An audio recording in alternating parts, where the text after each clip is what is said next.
Isusovo hodanje po vodi.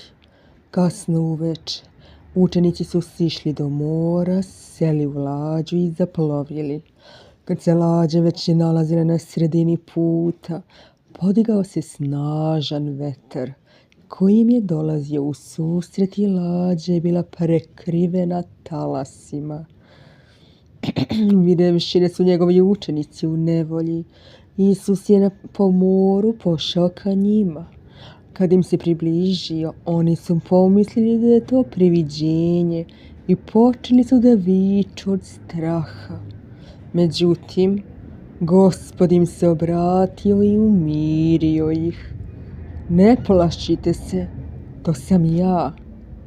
Petar se tada obradovao i uzviknuo: Gospode, ako si to ti, zapovedi mi da ti priđem po vodi. Isus mu je rekao: dođi. Petar izašao iz lađe i pošao po vodi u susret Isusu. Međutim, Petar se uplašio snažnog vetra i visokih talasa i počeo je da tone. Gospode, povikao je on, spasi me.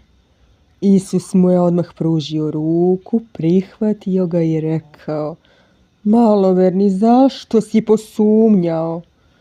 Kad su ušli u lađu, vetar je istog trenutka utihnuo. Učenici su se poklonili Isusu i rekli: ti si uistinu Sin Božji. Ovakve divne priče, mada ovo su zaista posebne, ali sa religioznom i rodoljubivom tematikom, imate u zbirci priča, poučnih priča za decu i mlade, ali i za odrasle. Ima jedan odeljak, zove se Dar anđelima, spisateljice Marine Ćurčić.